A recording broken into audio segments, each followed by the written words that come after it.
आप देख रहे हैं एक्सीलेंट स्टडी पॉइंट। आज हम लोग पढ़ेंगे क्लास 10th का इतिहास का टॉपिक पार्ट 1 यूरोप में राष्ट्रवाद। ठीक है, तो मैंने इस वीडियो में वैसे क्वेश्चन लिए हैं 40 जबकि एग्जाम में हर बार पूछे जाते हैं। ठीक है, और इससे बाहर कोई भी क्वेश्चन आने की इस चैप्टर से कोई भी संभावना नहीं है।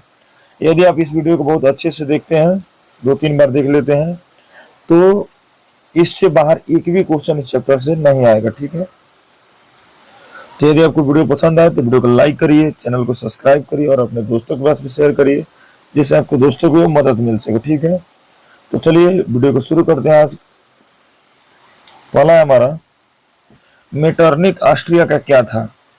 मेटरनिक ऑस्ट्रिया का क्या था? देखिए, ऑप्शन है किसान, गृह मंत्री, सेनापति, चांसलर। ठीक है, किसान, गृह मंत्री, सेनापति, चांसलर। ठीक, इसका सही आंसर होगा चांसलर। चांसलर मतलब प्रधानमंत्री। मेटरनिक ऑस्ट्रिया का क्या था? वो चांसलर था। ठीक है, चलिए क्वेश्चन नंबर 2 देखते हैं हम लोग। एक मिनट, अब सही है।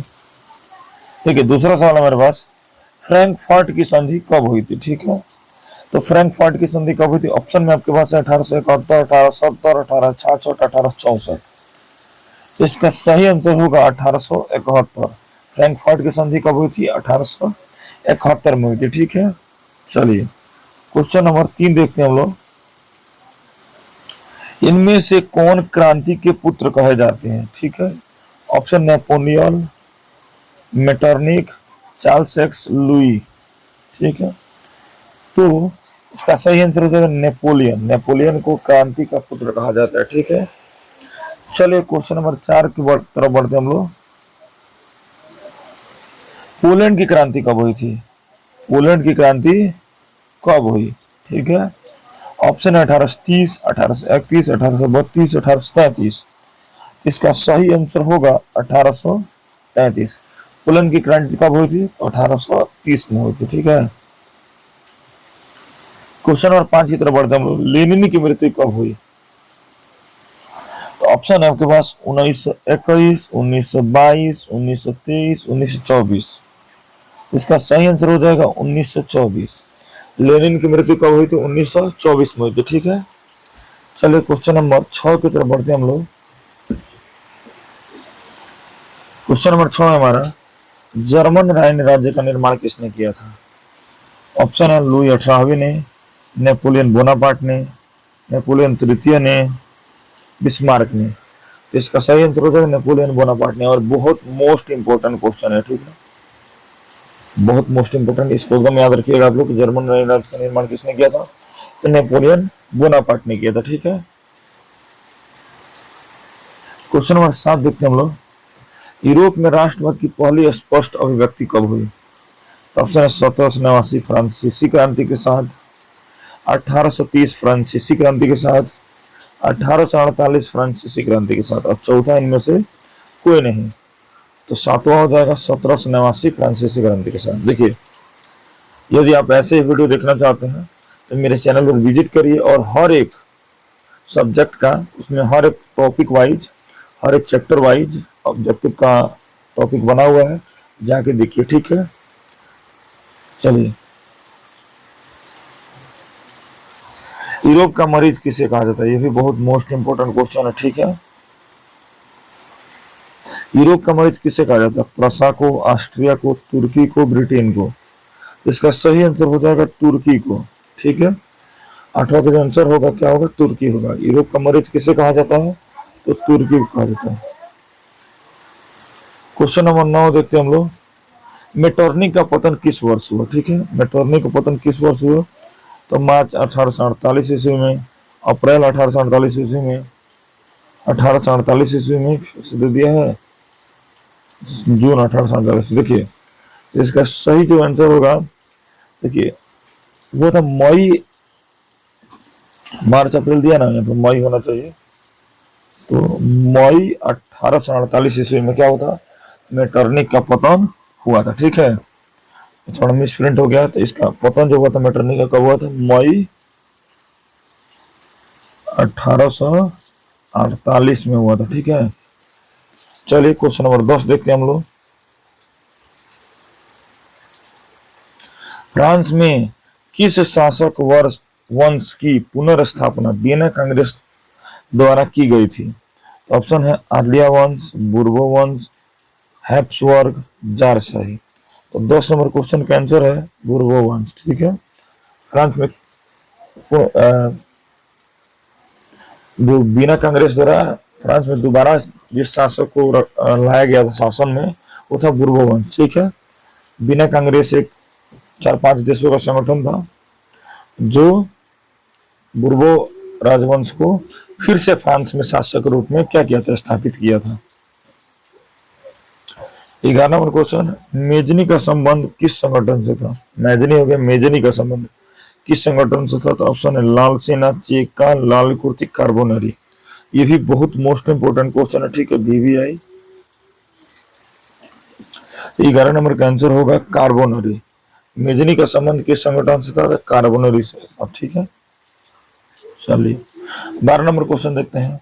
1829 की एड्रियन पुल की संधि किस देश के साथ हुई थी? ठीक है, ऑप्शन है हंगरी, तुर्की, यूनान, पोलैंड। ठीक है, तो 12 का सही आंसर होगा तुर्की। एड्रियन पुल की संधि किसके साथ हुई थी? तुर्की के साथ हुई थी। ठीक है, चलिए 13 नंबर देखते हैं हम लोग। काउंट कपूर को विक्टर एमोनियल ने किस पद पर नियुक्त किया था? तो ऑप्शन है गृह मंत्री, सेनापति, फ्रांस का राजदूत, प्रधानमंत्री। तो काउंट कपूर ने विक्टर एमोनियल को प्रधानमंत्री के पद पर नियुक्त किया था। ठीक है, प्रधानमंत्री बनाया था उसने अपना। चलिए क्वेश्चन नंबर 14 की तरफ बढ़ते हम लोग। गैरीबाल्डी पेशे से क्या था? तो ऑप्शन है नाविक, किसान, सैनिक, दार्शनिक। ये भी एग्जाम में बहुत बार एग्जाम में पूछा जा चुका है कि गैरीबाल्डी पेशे से क्या था? तो नाविक था। ठीक है, गैरीबाल्डी पेशे से क्या था? तो नाविक था। चलिए क्वेश्चन नंबर 15 की तरफ बढ़ते हम लोग। यूरोपीय सभ्यता का पालना किसे कहा जाता था? यूरोपीय सभ्यता का पालना किसे कहा जाता था? ऑप्शन है आपके पास इटली को, फ्रांस को, हंगरी को, यूनान को। तो यूरोपीय सभ्यता का पालना किसे कहा जाता है? तो यूनान को। किसे कहा जाता था? यूनान को कहा जाता था। चलिए क्वेश्चन नंबर 16 देखते हैं। रक्त और लौह की नीति किसने अपनाया था, अवलंबन किया था? ठीक है, तो हिटलर ने, विलियम प्रथम ने, बिस्मार्क ने, मेजनी ने। तो इसका सही आंसर हो जाएगा बिस्मार्क ने। किसने किया था? वो बिस्मार्क ने किया था। 18 नंबर क्वेश्चन देखते हैं हम लोग। 16 के बाद और 17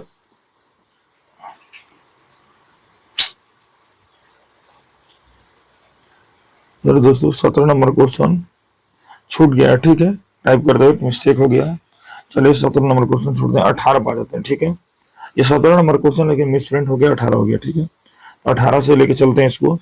यंग यूरोप की स्थापना किसने की थी? ठीक है, ऑप्शन है काउंट कपूर ने, बिस्मार्क ने, मेजनी ने, गैरीबाल्डी ने। तो इसका सही आंसर होगा मेजनी ने। यंग यूरोप की स्थापना किसने की थी? तो मेजनी ने की थी। किसने की थी? वो मेजनी ने की थी। यंग यूरोप की स्थापना किसने की थी? मेजनी ने की थी। ठीक है, आपको याद हो जाएगा, बहुत ही इंपॉर्टेंट क्वेश्चन है कि यंग यूरोप की स्थापना किसने की थी। क्वेश्चन नंबर 19 की तरफ बढ़ते हैं।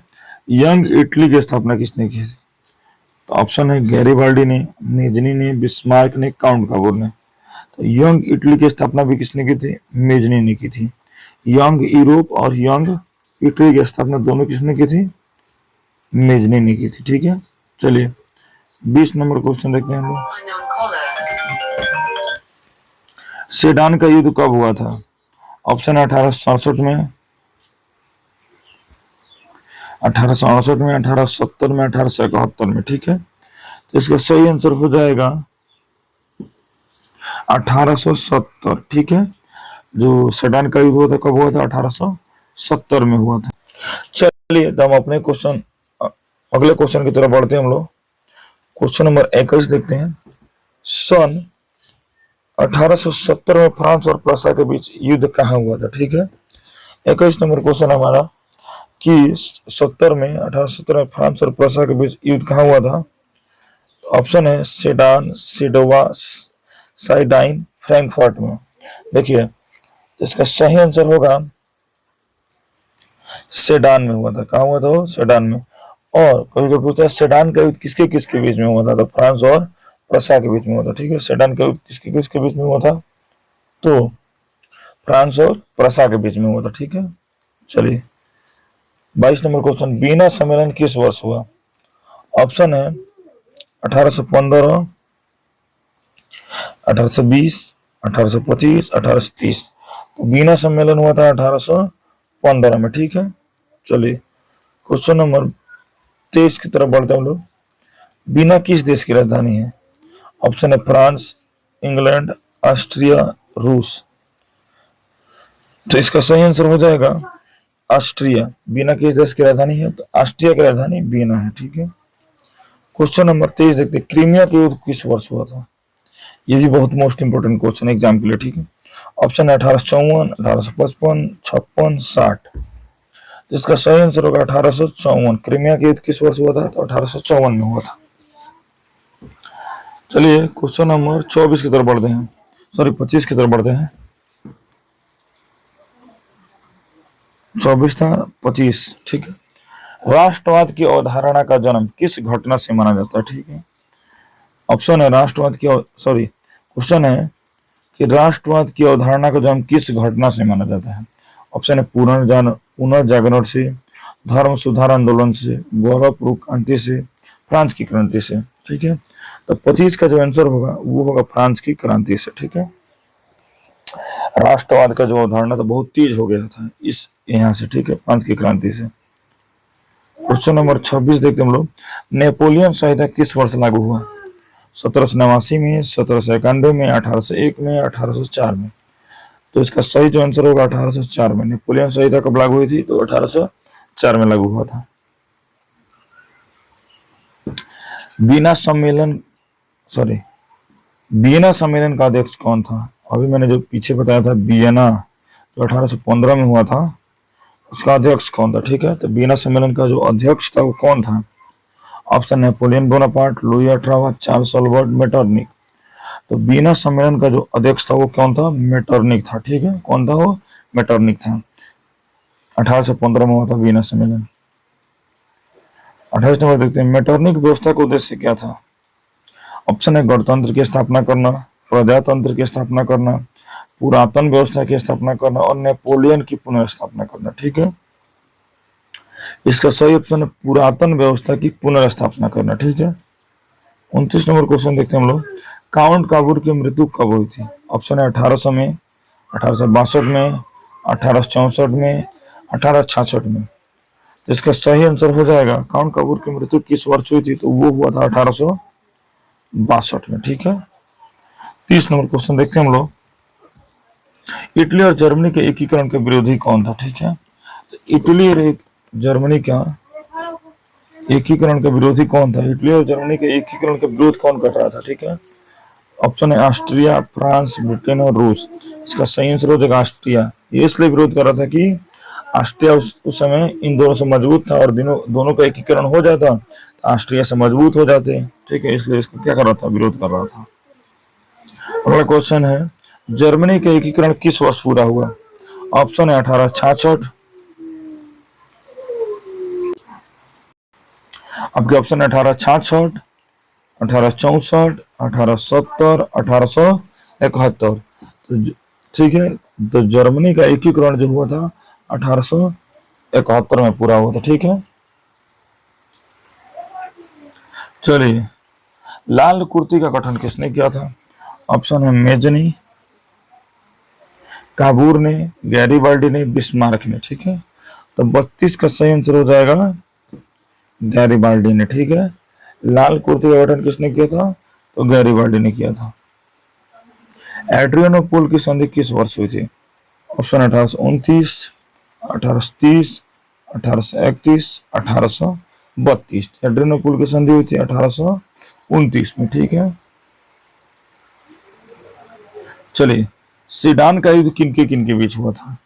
ऑप्शन ऑस्ट्रिया और प्रुसिया के बीच, प्रुसिया डेनमार्क के बीच, इटली और रोम के बीच, फ्रांस और प्रुसिया के बीच। तो 34 का सही आंसर होगा फ्रांस और प्रसा के बीच। ठीक है, ऑप्शन 4 सही है। 35 नंबर देखते हैं, किस वर्ष यूनान को एक स्वतंत्र राष्ट्र घोषित कर दिया गया? ऑप्शन 1830 में, 1832 में, 1834 में, 1836 में। तो इसका ऑप्शन दूसरा सही है, 1832 में। यूनान को एक स्वतंत्र राष्ट्र 1832 में घोषित किया गया था। अगला क्वेश्चन है, इस संधि द्वारा जर्मनी का एकीकरण हुआ? किस संधि द्वारा जर्मनी का एकीकरण क्या हुआ, पूरा हुआ? ऑप्शन है डेनमार्क की संधि, गैस्टीन की संधि, पराग की संधि और फ्रैंकफर्ट की संधि। इसका सही आंसर हो जाएगा चौथा, फ्रैंकफर्ट की संधि, और ये हुई थी 1871 में। ठीक है, फ्रैंकफर्ट की संधि कब हुई थी? 1871 में हुई थी। हंगरी की राजधानी है तुर्की, बुडापेस्ट, प्रसा, सिडान। ये भी बहुत मोस्ट इंपोर्टेंट क्वेश्चन है। इसका सही आंसर होगा बुडापेस्ट। ठीक है, हंगरी की राजधानी कहाँ होगा? तो बुडापेस्ट होगा। चलिए क्वेश्चन नंबर 38 देखते हैं, गीजो कहाँ का प्रधानमंत्री था? ऑप्शन है प्रसा का, तुर्की का, फ्रांस का, सीडान का। इसका सही आंसर होगा, गीजो कहाँ का प्रधानमंत्री था? तो वो था फ्रांस का। ठीक है, चलिए क्वेश्चन नंबर 39 देखते हैं, सेडवा का युद्ध किनके बीच हुआ था? ठीक है, सेडवा का युद्ध, चाहे सेडवा का, ठीक है, किनके बीच हुआ था? तो ऑप्शन है ऑस्ट्रिया और सीडान के बीच, ऑस्ट्रिया और प्रसा के बीच, सीडान और प्रसा के बीच, और तुर्की और मिस्र के बीच। इसका सही आंसर होगा ऑस्ट्रिया और प्रसा के बीच,